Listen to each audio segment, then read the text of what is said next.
नमस्कार दोस्तों, आप देख रहे हैं यूपी पीसीएस प्रिपरेशन विद आराधना। यह यूनिट 10 की हमारी पार्ट 4 वीडियो है।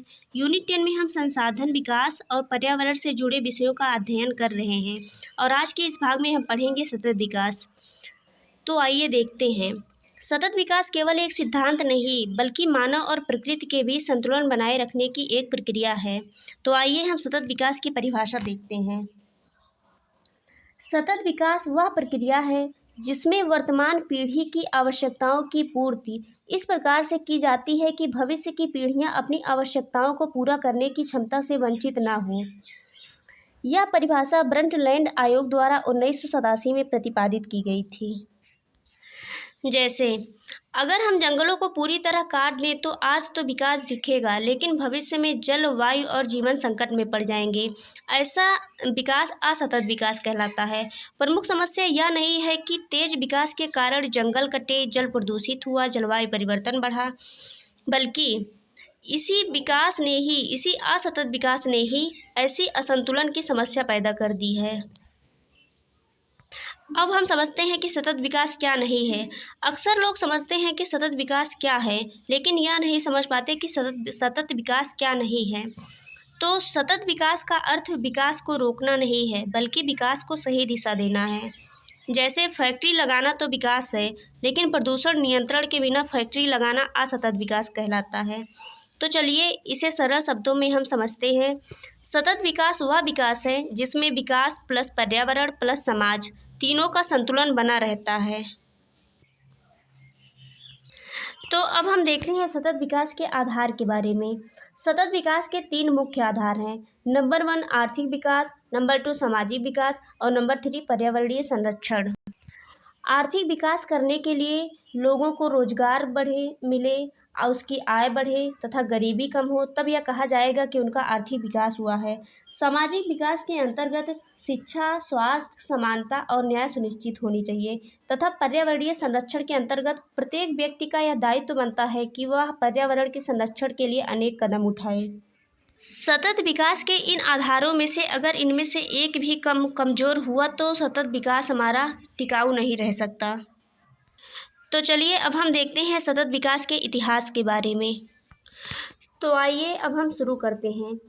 सबसे पहले हम बात करते हैं शुरुआती समय की। आप सोचिए 18वीं और 19वीं सदी में औद्योगिक क्रांति हुई, लोगों ने फैक्ट्रियां बनाई, उत्पादन बढ़ाया और शहर बसाए। लेकिन इस तेज विकास के कारण बहुत सारे पेड़ कट गए, नदियां गंदी हो गई और हवा भी प्रदूषित होने लगी।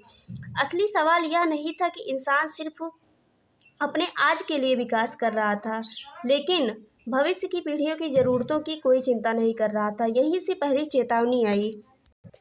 अतः 1962 में अमेरिकी वैज्ञानिक और लेखक रेचल कार्सन ने साइलेंट स्प्रिंग नामक एक पुस्तक की रचना की।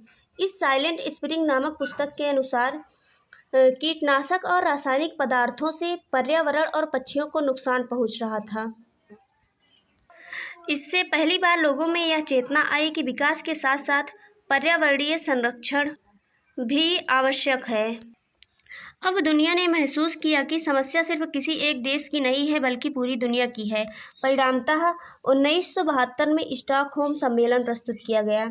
1972 के इस संयुक्त राष्ट्र द्वारा प्रस्तुत यह स्टॉकहोम सम्मेलन जिनेवा नामक शहर में आयोजित किया गया था। इस सम्मेलन का उद्देश्य विकास एवं पर्यावरण का संतुलन था तथा स्टॉकहोम सम्मेलन का यह परिणाम निकला कि यूनाइटेड नेशंस द्वारा यूनाइटेड नेशंस एनवायरनमेंट प्रोग्राम की स्थापना की गई। अतः सतत विकास की दिशा में यह पहला अंतर्राष्ट्रीय कदम था। इसके बाद आइए बढ़ते हैं ब्रंटलैंड रिपोर्ट के तरफ। इसके बाद 1980 के दशक में संयुक्त राष्ट्र ने एक आयोग बनाया जिसका नाम था world commission on environment and development आयोग।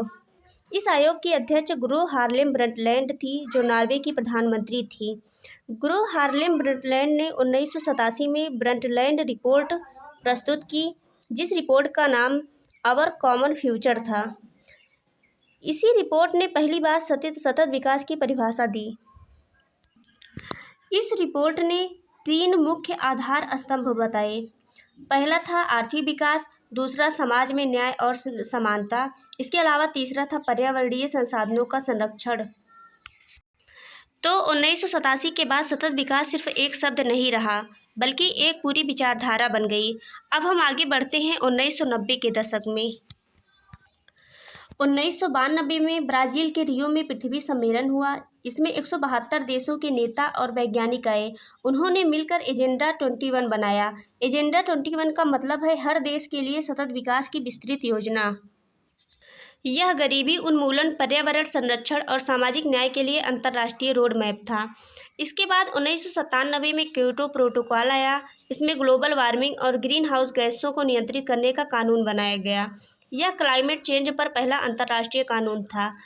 तो 1990 के दशक में सतत विकास केवल विचारधारा नहीं, बल्कि अंतर्राष्ट्रीय नीति और कानून का भी हिस्सा बन गया। अब आइए हम बात करते हैं वैश्विक लक्ष्यों की। 2000 के दशक में मिलेनियम डेवलपमेंट गोल बनाए गए, जिसका उद्देश्य था गरीबी, शिक्षा, स्वास्थ्य, लैंगिक समानता और विकास पर ध्यान देना। इसमें 119 देशों के लिए अंतर्राष्ट्रीय लक्ष्य निर्धारित किए गए थे। फिर 2015 में सस्टेनेबल डेवलपमेंट गोल्स आए, जिसमें कुल 17 लक्ष्य तथा 169 उपलक्ष्य निर्धारित किए गए। तो आइए हम देखते हैं सतत विकास के 17 लक्ष्यों के बारे में। सतत विकास के पहले लक्ष्य में गरीबी की सीमा निर्धारित की गई, अर्थात कोई भी गरीब ना हो। गरीबी की परिभाषा के अंतर्गत यह कहते हैं कि जिन भी व्यक्तियों की मूलभूत आवश्यकताओं की पूर्ति नहीं होती, वह गरीब कहलाता है। जिसमें मूलभूत आवश्यकताओं में रोटी, कपड़ा और मकान को सम्मिलित किया जाता है। लेकिन वर्तमान समय में रोटी, कपड़ा, मकान के अलावा शिक्षा, स्वास्थ्य, स्वच्छ जल की उपलब्धता, इसके अलावा बिजली की भी आवश्यकता पूरी होनी चाहिए। जिन लोगों के पास इन चीज़ों की उपलब्धि नहीं होती, वह गरीब कहलाता है। इसके अलावा हम देखते हैं सतत विकास का दूसरा लक्ष्य है शून्य भुखमरी। शून्य भुखमरी का अर्थ है कोई भी व्यक्ति भूखा ना रहे, हर व्यक्ति को पर्याप्त, सुरक्षित और पोषक भोजन मिले। यह लक्ष्य केवल भूख मिटाने तक ही सीमित नहीं है, बल्कि पोषण सुरक्षा से भी जुड़ा है। अब सवाल यह उठता है कि शून्य भुखमरी की आवश्यकता क्यों पड़ी। आज दुनिया में करोड़ों लोग कुपोषण का शिकार हैं। भूख के कारण बच्चों का शारीरिक और मानसिक विकास रुक जाता है। इसी समस्याओं को ध्यान में रखते हुए हमें इस लक्ष्य की ज़रूरत पड़ी। अब इसे हम एक सरल उदाहरण के साथ समझते हैं। मान लीजिए किसी गांव में पर्याप्त अनाज पैदा हो रहा है, लेकिन गरीब लोग उसे खरीद नहीं पा रहे। ऐसी स्थिति में केवल उत्पादन बढ़ाना शून्य भुखमरी नहीं। जब उस गांव के हर व्यक्ति को भोजन मिले, बच्चों को पोषक आहार मिले और कोई भी भूखा ना सोए, तभी शून्य भुखमरी का लक्ष्य पूरा माना जाएगा। इसके बाद हम देखते हैं कि सतत विकास का तीसरा लक्ष्य है स्वास्थ्य और कल्याण। स्वास्थ्य का अर्थ केवल बीमारी ना होना नहीं है, बल्कि शारीरिक, मानसिक और सामाजिक रूप से स्वस्थ होना भी है। अब प्रश्न यह उठता है कि स्वास्थ्य और कल्याण लक्ष्य क्यों जरूरी है। बीमारी के कारण व्यक्ति शिक्षा व रोजगार से वंचित हो जाता है, अतः एक स्वस्थ समाज के बिना हमारा आर्थिक व सामाजिक विकास संभव नहीं है। इसलिए हर व्यक्ति को स्वस्थ होना अत्यंत आवश्यक है। अब हम बात करते हैं सतत विकास के लक्ष्य 4 की, गुणवत्तापूर्ण शिक्षा। सबसे पहले हम समझते हैं कि गुणवत्तापूर्ण शिक्षा का अर्थ क्या है।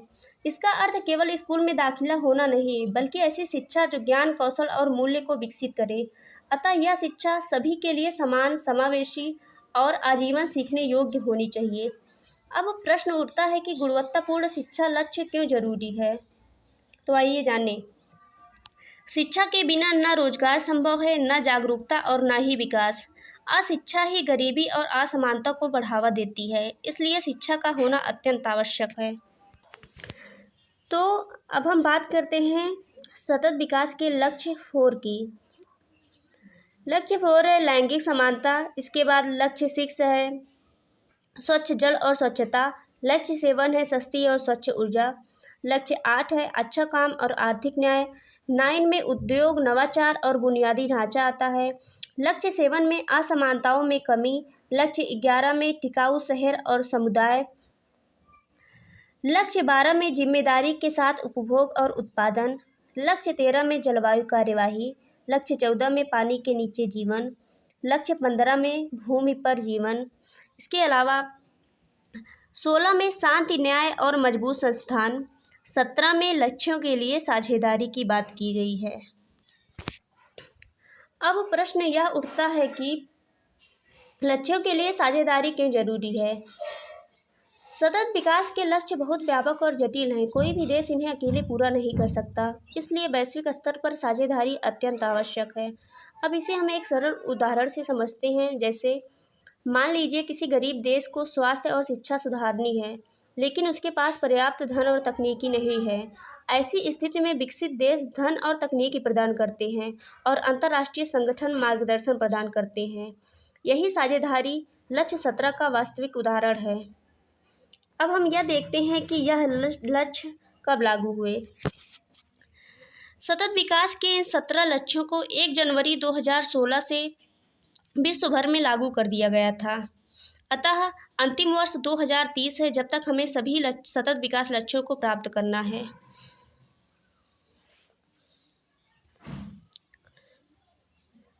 अगर यह वीडियो आपको उपयोगी लगी हो तो लाइक करें और UP PCS preparation with Aradhana channel को सब्सक्राइब करें। नेक्स्ट वीडियो हम इसी यूनिट 10 की पार्ट 4 प्राकृतिक संसाधन पढ़ेंगे।